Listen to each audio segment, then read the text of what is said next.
Bismillahirrahmanirrahim. Assalamualaikum warahmatullahi wabarakatuh.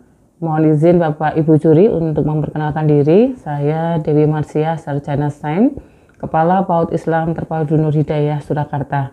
Dalam kesempatan ini mohon izin untuk bisa menyampaikan paparan terkait rancangan strategis pembinaan SDM di Sekolah Islam Terpadu.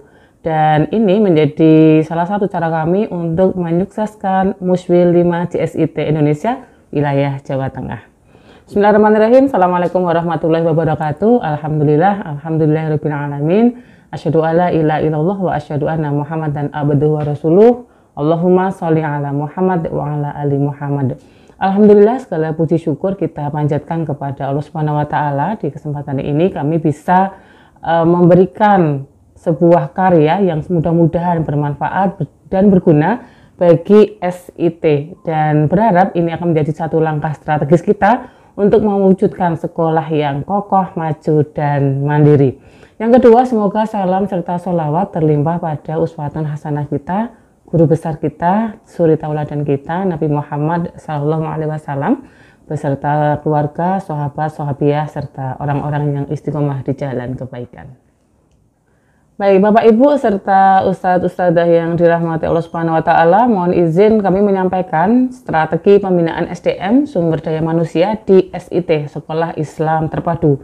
Di kesempatan ini kami mengambil judul program rancangan tersebut dengan tema Segelas Susu Madu, Sentuhan Penggelora Semangat Super Tim Solid Terpadu. Nah, dalam kesempatan ini Bapak Ibu, kenapa kita mengambil tema itu? Karena tentu ada alasan-alasan bagaimana sebuah lembaga bisa eksistensi di masa-masa seperti ini. Tentu saja untuk lembaga pendidikan bukan hal yang mudah tentunya untuk melewati masa-masa pandemi. Kepercayaan orang tua, pelayanan kepada wali murid, serta tugas serta amanah yang lainnya harus tetap kita laksanakan. Untuk itu kami membutuhkan SDM-SDM yang handal untuk bisa mengcover apa yang menjadi prioritas permasalahan yang ada di lembaga. Dan kami berpikir bahwa sebuah lembaga akan bisa mempertahankan dirinya, akan survive ketika memiliki SDM-SDM yang kuat. Tentu saja hal ini akan ditopang dengan berbagai program untuk pengembangan SDM. Bagaimana kita akan mengelola strategi ini dengan baik, bagaimana kita akan menerapkannya, apa saja faktor-faktor pendukung serta penghambat, kemudian apa tindak lanjut strategi pembinaan SDM SIT ini dengan program Segelas Susu Madu. Bapak Ibu serta Ustadz-Ustadzah yang dirahmati Allah Subhanahu wa taala, baiklah kita akan melihat satu persatu, kita akan tinjau bagaimana strategi pembinaan SDM yang ada di SIT. Baik, kita akan lihat apa itu SDM, karena sumber daya manusia adalah menjadi item yang sangat penting dalam sebuah organisasi. Sehebat apapun program yang sudah direncanakan, sekeren apapun kegiatan yang akan dilakukan, tetapi ini akan sangat berpengaruh ketika di tangan SDM-SDM yang handal. Hanya saja ketika kita tidak bisa mendapatkan SDM-SDM yang handal, berarti SDM yang ada perlu kita tingkatkan kualitasnya.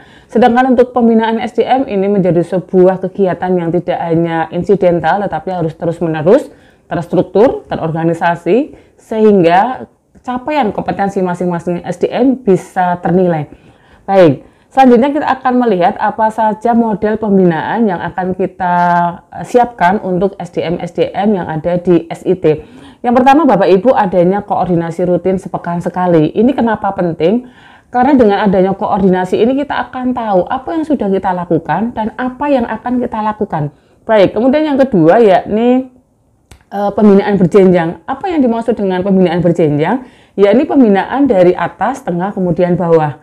Di setiap SIT pasti ada yayasan. Nah, artinya apa? Bahwa yayasan inilah yang menjadi pembina tinggi. Begitu juga dengan dinas. Kemudian di jenjang tengah ada kepala sekolah yang memberikan pembinaan kepada guru-gurunya.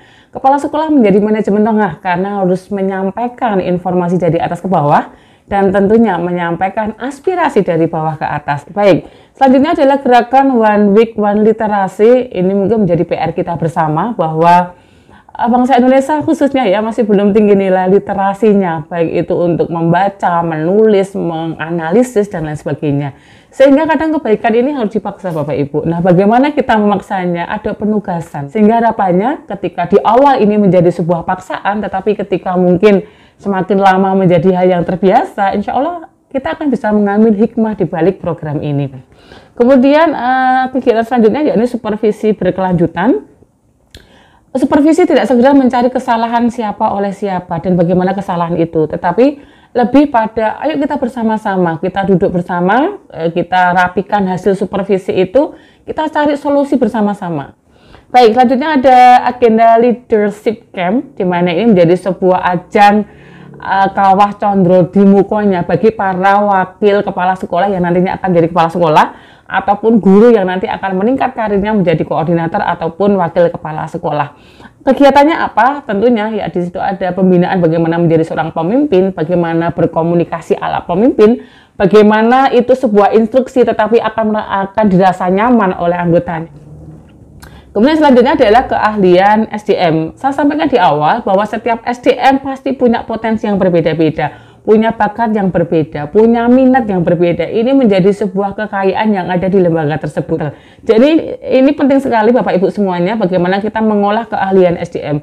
Terus bagaimana dengan SDM yang mungkin latar belakangnya biasa? Tidak ada yang biasa, semuanya bisa diasah, semuanya bisa dikelola. Semuanya bisa di-upgrade, semuanya bisa dinaikkan tingkat kompetensinya. Baik, selanjutnya adalah in-house training. Ini bisa dilakukan setiap waktu yang bisa ditentukan, bisa setahun 2 kali, 4 kali, atau mengikuti kebutuhan. Jadi perlu sekali in-house training, bagaimana kita melihat perubahan-perubahan kurikulum, bagaimana kita melihat perubahan program-program kesiswaan, kita melihat program-program keuangan, database, dan lain sebagainya. Kita perlu belajar, membuka wacana, membuka wawasan. Kapan ini? Saat in-house training. Nah Bapak Ibu, program selanjutnya yakni silaturahim. Ini juga menjadi program yang penting karena yang namanya bekerja dalam sebuah instansi, apalagi SIT, kita tidak hanya terpancang di jam kerja, di hari kerja. Insya Allah tim di SIT tidak hanya bekerja di dunia, tetapi insya Allah kita akan bersama-sama membangun peradaban ini yang akhirnya bahwa tujuan kita adalah surganya Allah Subhanahu Wa Taala.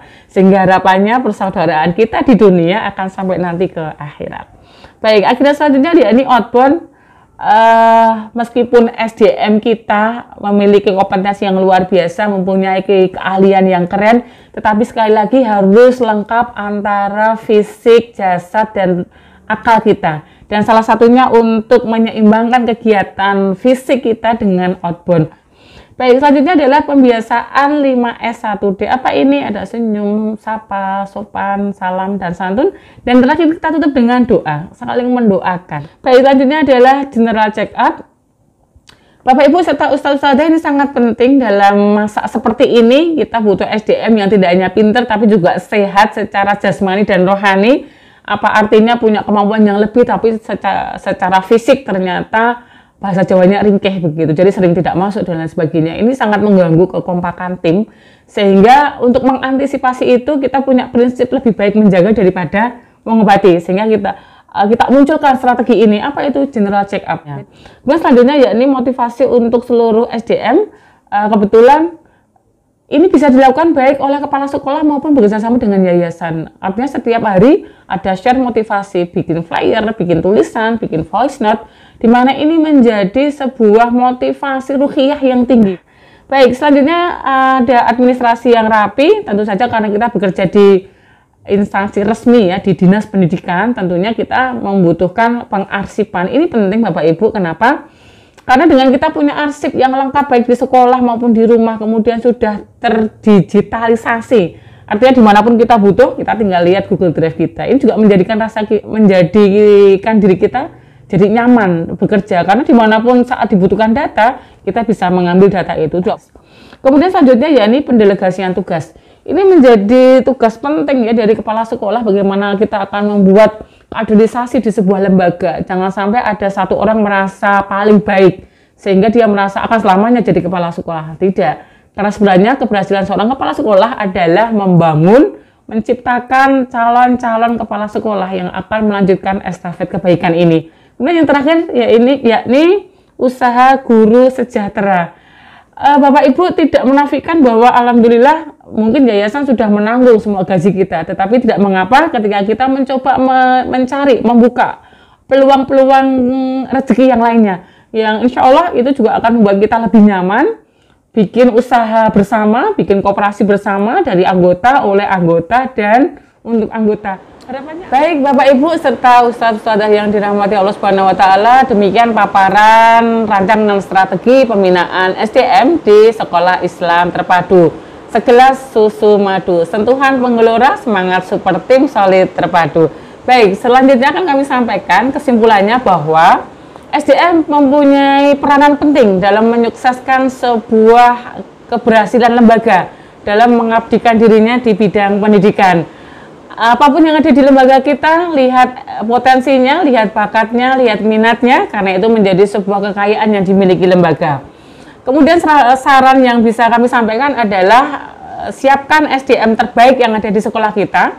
Jika memang tidak ada, mari kita bersama-sama meningkatkan kompetensi diri, meningkatkan kualitas diri, tentunya dengan pembinaan yang terstruktur. Semoga bermanfaat, mohon maaf segala khilaf, semoga bisa memberikan pencerahan dan wacana untuk kita bersama memajukan sekolah Islam terpadu. Wabillahi taufiq wal hidayah. Assalamualaikum warahmatullahi wabarakatuh.